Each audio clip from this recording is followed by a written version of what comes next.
So in this video, I will show you step by step how you can restore a snap streak without paying. So step number one, the first thing we need to do is head over to Snapchat. And then I'm going to head over now to my main profile by clicking on the avatar in the top left hand corner.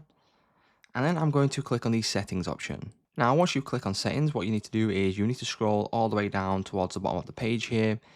And eventually what you'll see is support and feedback, and it will say I have lost my snap streak. Now what I want to do is click on this option, and then as you can see now there is an option for how do I restore my snap streak.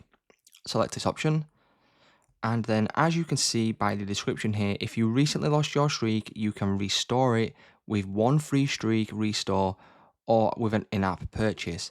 So if this is the first time that you have lost a snap streak and that you are restoring it, the first one will be absolutely free and you do not have to pay.